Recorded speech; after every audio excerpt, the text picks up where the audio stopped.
Allah ne change pas l'état d'un peuple tant qu'ils n'ont pas changé ce qu'il y a en eux-mêmes. Si on veut que les choses autour de nous changent, évoluent de la meilleure des manières, eh ben, il va falloir avoir une réelle prise de conscience. Il va falloir commencer par nous-mêmes. Si tu veux que les choses autour de toi changent et s'améliorent, change et améliore-toi. Quel est ton rôle? En tant que musulman, quel est ton rôle? Tu vas me dire, j'adore Allah subhanahu wa ta'ala, je fais mes prières, j'essaie de craindre Allah autant que je peux, très bien. Mais quel est ton rôle pour améliorer la situation de la Ummah, être une plus-value dans la société dans laquelle tu vis? Et généralement, on se pose cette question qu'après un déclic. On a énormément de gens qui admirent les acteurs de la communauté musulmane, que ce soit dans le domaine associatif, dans les mosquées, dans la da'wah, dans l'humanitaire, dans l'éducation, dans le social, dans le secteur de l'handicap, etc.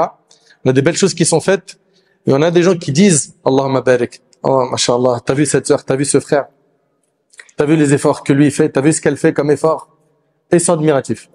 Et tout ça, alhamdoulilah, ce sont des bonnes choses. Mais la question, c'est pourquoi toi, tu prends pas des responsabilités. Moi, vraiment, ce que j'aimerais que tu ressentes après cette conférence, c'est que tu es responsable et que tu as quelque chose à amener, à apporter pour faire évoluer les choses de la meilleure façon dans l'Ummah.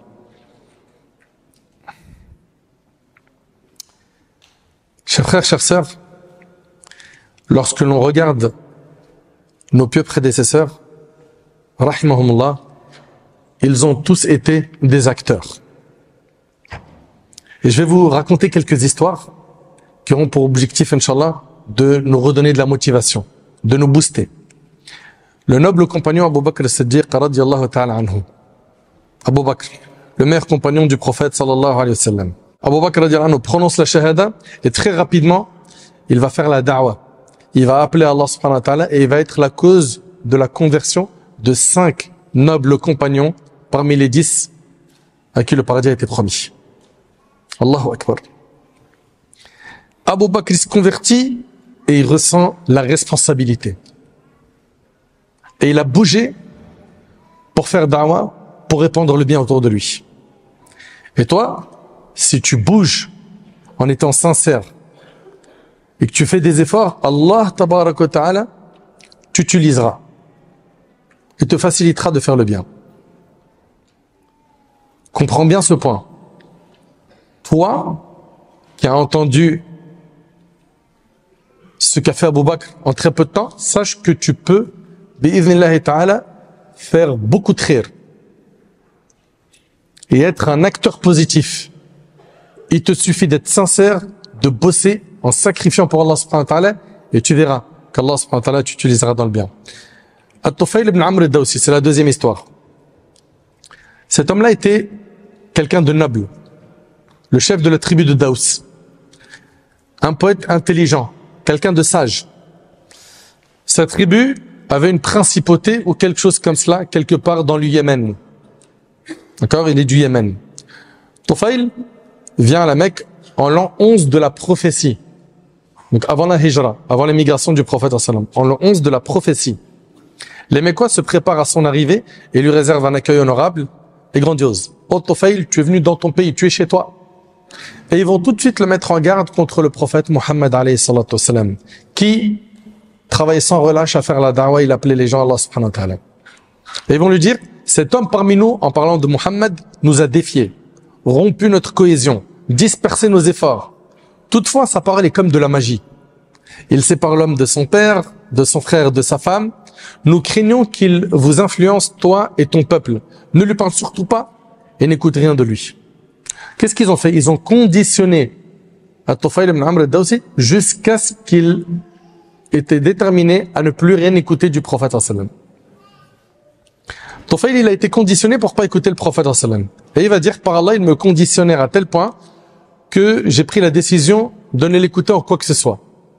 Et c'est même bouché les oreilles. Ok? Il s'est mis du coton dans les oreilles pour ne plus rien écouter. Parfait. Il se rend à la mosquée Il dit, je me rendis à la mosquée où j'ai trouvé le prophète debout, priant à la Kaaba. Je me suis rapproché de lui et Allah m'a fait entendre ce qu'il disait. J'ai entendu une belle parole. C'était le Coran qui était récité par le prophète sallam. Et là, il s'est dit, mais par Allah, je suis un homme intelligent et poète. Rien de beau comme du lait m'échappe. Il s'est dit, mais attends, mais moi je connais les bonnes paroles des mauvaises. Je suis quelqu'un de poète, je suis quelqu'un d'intelligent, je sais reconnaître les bonnes et les mauvaises paroles. Qu'est-ce qui m'empêche de l'écouter, de me faire mon idée moi-même? Et c'est ce qu'il a fait. Il a dit, si ce qu'il dit est beau, je l'accepte. Si c'est laid, je le rejette. Il est resté jusqu'au moment où il rentrait chez lui pour le suivre. Une fois chez lui, il dit, je lui ai exposé les raisons de ma venue, la crainte des gens à mon sujet, le bouchage de mes oreilles et le fait d'écouter une partie de ses paroles. Je lui ai dit de me présenter son message. Alors le prophète sallam lui a présenté l'islam en quelques paroles. Il lui a récité le Coran. Il a dit, par Allah, jamais je n'avais entendu une parole aussi belle, ni rien de plus juste. Subhanallah. Il dit, en conséquence, je me suis converti à l'islam. Il a prononcé l'attestation 2 fois. Ici, il vient d'embrasser l'islam. On est d'accord ou pas? Très bien. Regardez la suite. Il a dit, juste après, je suis obéi par mon peuple. Et je veux que tu m'envoies vers eux afin que je les appelle à l'islam. Allahu Akbar. Allahu Akbar. Je suis obéi par mon peuple et je veux que tu m'envoies à eux pour que je les appelle à l'islam. Tufayl, il vient tout de suite d'embrasser l'islam. Qu'est-ce qu'il a ressenti? La responsabilité. Je ne peux pas être musulman et inactif. Je ne peux pas être musulman et inactif. Et la question que j'ai à me poser ainsi qu'à vous, depuis qu'on est musulman, certains c'est de naissance, d'autres c'est des convertis, qu'est-ce que tu as fait? Quel a été ton rôle jusqu'à aujourd'hui?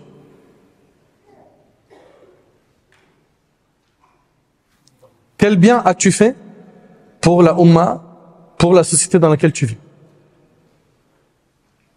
Qu'est-ce que tu as apporté? Tu as été une plus-value ou un simple consommateur? Tu vis pour répandre le bien ou pour juste faire comme certains qui cherchent qu'à faire exister leur personne à travers les réseaux sociaux, qui appellent à eux-mêmes? Subhanallah. Tufayl, il veut prendre des responsabilités de faire da'wah, d'appeler Allah subhanahu wa ta'ala. Allahu Akbar. Il a prononcé la shahada, il a tout de suite compris qu'il fallait bouger pour son dîn. Tout de suite. Quant à nous, qu'est-ce qu'on a fait pour notre dîn? Tu vas me dire, je fais la prière, je jeûne, je fais des adorations, c'est très très bien. Moi je te parle de qu'est-ce que tu as fait pour ton dîn, pour la Ummah, pour faire évoluer les choses dans la société dans laquelle tu vis. Car oui, le musulman, là où il est utile. Comme Isa alayhi salam, il dit, وَجَعَلَنِي مُبَارَكًا أَيْنَمَا كُنْتَ, et il a fait de moi un être béni où que je sois. Le croyant, il est comme ça. Où il est béni. Où il est, il apporte quelque chose. Où il est utile. Quelle responsabilité as-tu pris depuis ce grand nombre de conférences que tu consommes, ces khutbah de Jumu'ah auxquelles tu assistes? Tufayl, radiyallahu anhu, il a compris que être musulman, c'est être responsable. Il retourne chez sa tribu et il les appelle à l'islam. Puis, son peuple refuse l'appel à l'islam. Il va aller voir le prophète sallam et il va dire au prophète sallam, Daous a péri.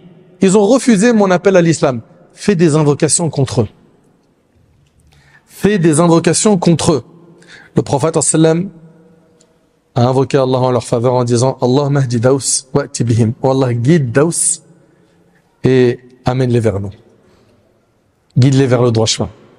Et subhanallah, le prophète sallam, son invocation a été exaucée. On y voit dans cette histoire que Tufayl a tout de suite pris pris des responsabilités, car il a compris que être musulman, c'est être quelqu'un de responsable. À peine il s'est converti, tout de suite il s'est mis à travailler. Et c'est comme ça qu'on doit être. Vous savez, dans le monde dans lequel on vit aujourd'hui, il y a, je le dis, je le répète, il y a les acteurs et les spectateurs. Il y a ceux qui regardent, ceux qui font, et il y a ceux qui font. Pourquoi tu passerais pas toi dans le rang de ceux qui font?